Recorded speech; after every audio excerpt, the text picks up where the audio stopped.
Bienvenidos a su programa La Voz de los Derechos Humanos, un espacio educativo que llega a todos ustedes, a la República Dominicana, a todos los dominicanos y oyentes, a través de la gentileza de la Universidad Nacional para la Defensa, UNADE, a través de su Escuela de Graduados de Derechos Humanos y Derecho Internacional Humanitario, que dirige el coronel Jorge Luis Vázquez Suárez, Ejército de la República Dominicana. Les saluda Xiomara Pimentel. Contamos con la presencia muy estimada por nosotros, del coronel Mateo Capellán, quien sigue como asesor de nuestra escuela en investigación, pero que ahora felicitamos porque ocupa un cargo importante en la parte del Instituto Cartográfico. Es el director del director administrativo, ¿cierto? Así es. Sí, muy bien, pues muy bienvenido Manuel Cordero. Está también con nosotros pues nuestra queridísima Yulisa Ureña. Bienvenida, Yulisa. Muy buenos días, gracias doña Xiomara, muy contenta de estar acá nuevamente en esta nueva entrega de La Voz de los Derechos Humanos. Muy bien, doña Xiomara, hoy tenemos un plato fuerte aquí, un tema que a mí me apasiona, ¿verdad? Y se van a dar cuenta ahora por qué en el transcurso, en el desarrollo del programa, por qué me apasiona. Hoy tenemos como invitado especial al profesor Francisco Antonio Acosta, que de manera muy particular para mí es un referente importante en el área de investigación, porque desde que comencé en estos asuntos de investigación, el profesor Francisco Acosta ha sido un referente importante, y hoy tuve por fin el honor de conocerlo, ¿verdad? Y compartir este escenario con él, que bueno que la vida y la divina providencia nos puso juntos en el día de hoy. Pero quiero expresarle mi más sincero agradecimiento por compartir este espacio con nosotros, maestro, y de verdad que vamos a aprender mucho de usted hoy, porque usted es un profesor de larga data y un referente dentro de la UNADE para nosotros, las nuevas generaciones. Digo, no tan nueva tampoco las nuevas generaciones, pero... Él comenzó con INSUDE, ¿verdad? Sí, él comenzó con INSUDE hace bastante tiempo. Y nos vamos transformando. Y de hecho, fue uno de los creadores del primer reglamento de investigación que tenemos. Entonces, para mí es un referente porque yo acabo de participar de manera muy activa en el reglamento más nuevo que tenemos, que es de mayo del 2025, y tener al profesor que fue el creador del primer reglamento, verdad que para mí es un honor y una persona que uno definitivamente es un referente en esa área. Quiero leer un poco de la formación de nuestro profesor, ¿verdad? El profesor es filósofo, ¿verdad? Sociólogo y educador. Realizó estudios en la Universidad Autónoma de Santo Domingo, UAS, y en la Universidad del País Vasco, España. Ha realizado también otros estudios en Washington, en la Universidad de Itacama, eso es en Estados Unidos. Profesor, desde su punto de vista, ¿por qué es crucial para la sociedad actual fomentar una educación que combine la ciencia y la humanidad? Bueno, en primer lugar, permítame las salutaciones protocolares, y más que allá que protocolares, afectivas, porque a pesar de ser la primera vez que tenemos este encuentro, ha habido una empatía muy importante para estos procesos que tienen que ver con la entrevista, que tienen que ver con la mancomunidad de conocimientos. Entonces eso es muy importante, así que mis salutaciones a todos ustedes, a Xiomara, a Mateo, Yulisa, por la invitación que ustedes nos han cursado. Fíjese, el problema de ciencia y humanidades, ese vínculo, es un problema que viene bien. De hecho, con el surgimiento mismo de la ciencia, en la época, en el contexto del Renacimiento, se nos planteó esa disyuntiva, esa dicotomía entre humanidades y ciencia. Primero porque el salto que se dio en ese sentido de volver a hacer renacer el pensamiento racional, llevó por un lado a los grandes descubrimientos en el ámbito de la ciencia de la naturaleza. Por ejemplo, el método experimental surge en ese contexto del Renacimiento. Pero previo al surgimiento del método experimental, ya los artistas, los humanistas, a través de las artes como la literatura, la pintura, pues habían colocado al ser humano en el centro de la reflexión. Ser humano, objeto de reflexión que había sido abandonado durante 1000 años en la Edad Media. Porque ustedes recordarán que en toda la Edad Media el tema principal de reflexión era lo divino, era Dios. Sigue siendo importante el tema de Dios, pero se coloca de nuevo en el elemento teórico el problema del ser humano. Y son los artistas, los humanistas, quienes recuperan precisamente esa visión del ser humano.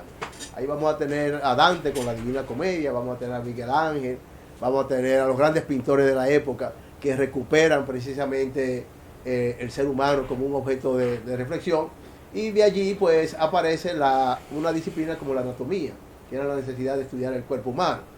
Y pues ya luego con la anatomía y el estudio de la astronomía aparece el método científico. Precisamente, maestro Acosta, primero que todo, un gran saludo y aprecio también por igual. Ustedes también hemos compartido tanto en la Escuela de Derecho Humano como en la hermana Escuela de Alto Estudio Estratégico, LEGAE. Y precisamente este debate tan interesante que hemos traído a colación del humanismo y el aspecto científico, entonces me trae la pregunta también de la actualidad, y va muy encaminado a lo que decía Yulisa, de cómo en la actualidad la educación, o sea, qué desafíos hay para poder equilibrar estos dos conceptos, tanto de la ciencia como de las humanidades. Bueno, el problema es que la ciencia, ¿cómo surge la ciencia? La ciencia surge como una necesidad del ser humano. Es decir, el conocimiento científico, desde que el ser humano mismo adquirió conciencia de su condición, fue el reconocimiento primero con el otro. Es decir, observando al otro, las similitudes y diferencias, fue creándose en su propia imagen. Pero ya luego se ve precisado a estar en contacto con la naturaleza. Entonces, esa conciencia sobre la naturaleza, por eso vamos a ver que los primeros filósofos eran llamados filósofos de la naturaleza. ¿Por qué? Porque se encargaban de estudiar la naturaleza y sus procesos. Yo quisiera que usted nos dijera cómo surge esa admiración suya, esa dedicación suya a la educación inspirada por Eugenio María de Hostos. Y también cómo lo relaciona con los derechos humanos, ¿verdad? Que este programa precisamente de eso se trata, de la defensa de los derechos humanos en la parte educativa.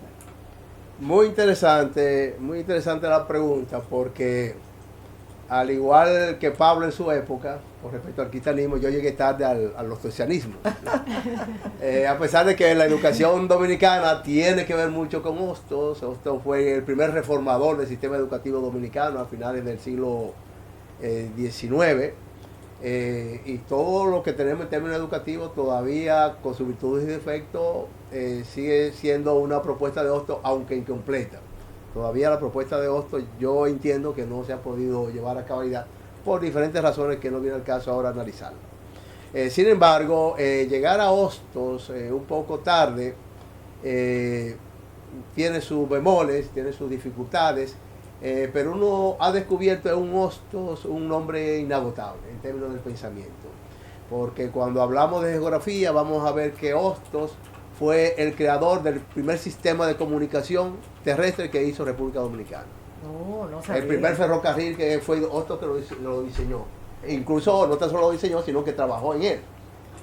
Trabajando en él fue a un lugar que se llama en San Francisco de Macorís, que hoy lleva su nombre, y él trabajaba ahí en ese lugar, en el ferrocarril. Por eso pernoctó ahí y se le dio el nombre de Hostos. El municipio de Hostos de San Francisco se debe a que Hostos vivió allí un tiempo trabajando en el ferrocarril, que él lo ideó, pero también se involucró en la construcción del mismo ferrocarril, la parte logística. Es decir que, pero si nos vamos entonces al derecho, vamos a ver que sí, que Hostos fue un gran constitucionalista. Él hizo grandes aportes a través de su obra a la reflexión de la Constitución y a la posición del ser humano en el contexto de esta reglamentación que armoniza la convivencia y fortalece la ciudadanía. Si nos vamos a la sociología, vamos a ver que en su tratado de sociología, pues Hostos hizo grandes aportes y se considera uno de los pioneros, conjuntamente con Pedro Francisco Bonó, de la sociología dominicana y de América Latina. Entonces, en ese sentido, usted mencionó anteriormente el tema de cómo el tema humanístico se transmite a los niños y a través de ahí se puede lograr cambios significativos, ¿cierto? Pero me gustaría como conocer un ejemplo específico, práctico, sobre cómo la educación científica puede beneficiarse de un enfoque humanístico como usted ha planteado en la mañana de hoy. Bueno, es importante porque la educación, más que recursos materiales, que son muy importantes, yo diría que hasta imprescindibles, pero constituyen una necesidad, algo necesario pero no suficiente. En adición a la base material de todo el sistema educativo, se requiere y precisa de una filosofía. Desde el punto de vista que el sistema educativo tiene que estar orientado hacia una teleología, una finalidad hacia la construcción de un ente, de una ontología que es el ser humano. Por eso nos vamos a dar cuenta entonces que en Grecia, que fue la cuna de lo que es el pensamiento en Occidente, se polarizaban en dos grandes ciudades, Atenas y Esparta, dos grandes sistemas educativos que estaban orientados a la formación del hombre que Grecia necesitaba en ese momento. Un ser humano orientado para el conocimiento, para la sabiduría, y otro ser humano orientado para la guerra, que era el caso de Esparta. Sí. Entonces el sistema educativo estuvo siempre formado hacia el ser humano. De ahí en adelante nos vamos a dar cuenta que en la Edad Media también ese sistema educativo propio de la Edad Media escolástico estuvo orientado hacia la formación de un ser humano dirigido hacia Dios, entregado hacia Dios. En la sociedad capitalista que nos ha tocado vivir, ese ser humano que ha estado en construcción es un ser humano orientado hacia el mercado. La experiencia que uno ha tenido previamente del uso indiscriminado de la tecnología de inteligencia artificial como recurso, ¿verdad?, para las investigaciones. En ese sentido, ¿qué opinión le merece a usted su experiencia? Porque sabemos que con la larga data que usted tiene en educación, alguna idea se ha forjado relacionada a este tema. Mira, hablaba Immanuel Kant, un filósofo alemán, de que la moral es de una ética inmanente. Una ética inmanente. Porque decía, un cielo estrellado en mi cabeza y una conciencia moral dentro de mí. Entonces el problema no está en la tecnología en sí. Está en que hemos abandonado la enseñanza de la ética, de educar en la ética al ser humano. Porque igual con el libro, existía el plagio. Muchísima gente pues memoriza, y más con nuestro sistema educativo, que es un sistema educativo memorístico. No había nada que crear nuevo, sino era repetir lo que decían los libros. Y en un examen que te daban en la escuela, si usted no repetía lo que decían los libros, pues estaba reprobado. Es decir, te obligaban a que el sistema, a que tú no te dedicaras a tener un pensamiento crítico. Tú tenías que repetir los libros como estaban, si no tú te quemabas. Entonces, la inteligencia artificial realmente, igual que toda la tecnología, lo que ha hecho es potencializar y hacer ver con creces los errores que siempre el ser humano estaba como resultado de no ser educado, de no tener una formación en valores. Entonces el problema es, más que reglamentar el uso de la tecnología, de la IA, de lo que se trata es de educar en valor al ser humano para que le den el uso correcto a esa tecnología. Porque el que sabe lo que es el bien, o el que sepa lo que es el bien, hará el bien, decía Sócrates hace muchísimos años. Es decir, estamos convencidos de que una persona educada en valores nunca va a utilizar una IA con fines de falsificar. No lo va a hacer. Igual que no va a utilizar los libros para fines de plagio tampoco. Y es importante que esto se retome. Entonces, en la parte que usted decía, tanto del pensamiento crítico como en la parte ética, ¿usted cree lo propio que debería retomarse tanto en el sistema educativo formal, sea superior o escolar, también estos aspectos? No, claro. Y de hecho nosotros hemos dado los primeros pasos. A mí me ha tocado dirigir la unidad de posgrado de la Facultad de Humanidades de la UAS. Y desde allí nosotros hicimos contacto con un español que recientemente falleció, lamentablemente, José Manuel Gutiérrez, quien había sido discípulo de Mateo Lima allá en España.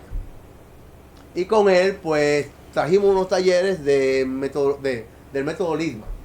Y eso impactó tanto en los estudiantes que lo convertimos luego en una especialidad y terminó siendo una maestría.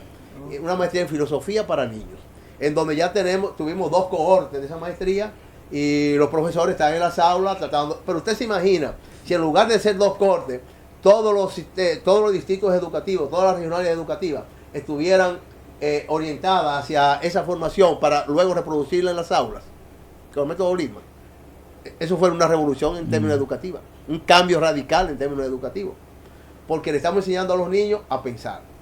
Y decía el mismo Rousseau que más que, y lo repetía Hostos más recientemente, que más que preocuparnos por la enseñanza de los adultos, a quien tenemos que enseñar a los niños, porque es que los niños son los adultos del futuro. Así es. Son la gente que van a cambiar de mentalidad. Y es así que Hostos en su casa tenía una escuela de titiriteros. Él mismo, utilizando títeres, reunía a todos los niños de su vecindario y, utilizando ese medio de diversión, llegaba a ellos para enseñarle lo que él enseñaba en la normal, que es la lógica, la matemática, y en esta parte. Entonces, eso es lo que tenemos que volver. Pero hemos dejado a los niños ¿quién le enseña a los niños a ser mejores ciudadanos? ¿Quién le enseña a los niños a ser mejores padres o mejores madres? ¿Hay algún curso en la escuela que solos aprendiendo con la tecnología? Solos. Aprendiendo solo, sí. a lo que se quiera. Hay una práctica de ensayo y error. Así es. Así es. Sí. Entonces no podemos abandonar a la niñez en ese proceso. Y eso está en el pensamiento, está en Hostos, está en Rousseau y está en todos los enciclopedistas, pero no le hacemos caso. Así es. ¿Por qué no le hacemos caso? Es mi gran pregunta. Entonces yo pienso que si queremos pensar en una sociedad del futuro, tenemos que empezar por educar en un pensamiento crítico a esos niños.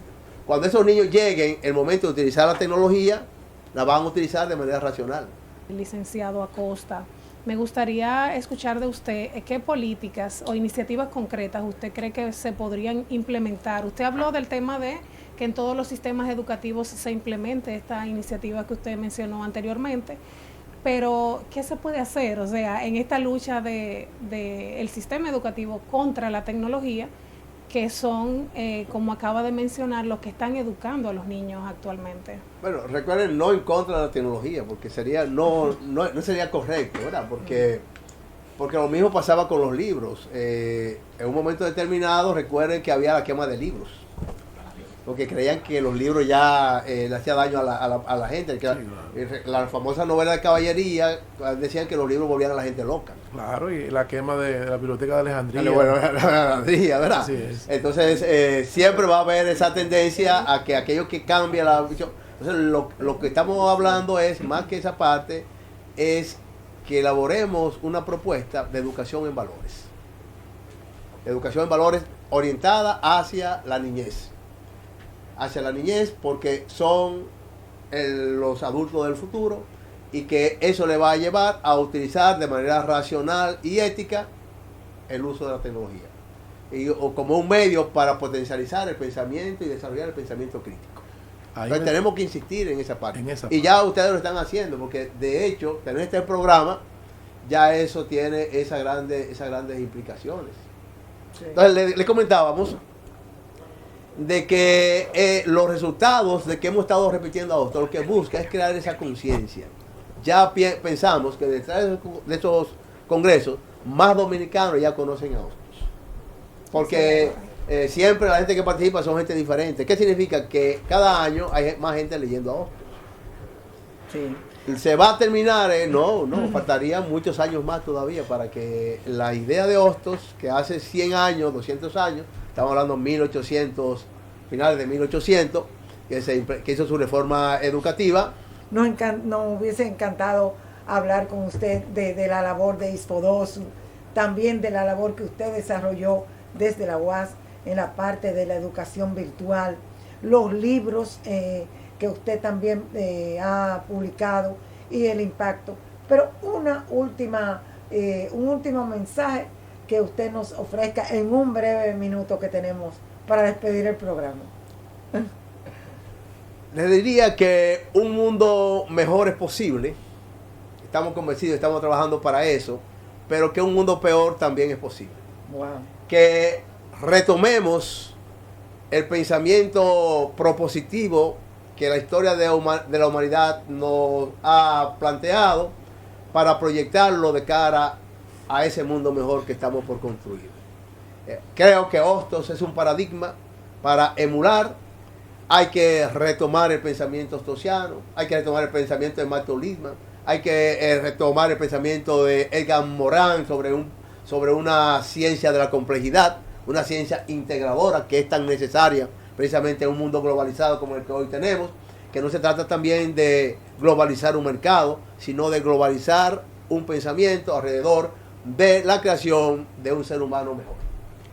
Bueno, pues agradecemos al licenciado Francisco Antonio Acosta por haber compartido con nosotros este valioso tiempo y a toda la audiencia multimedia.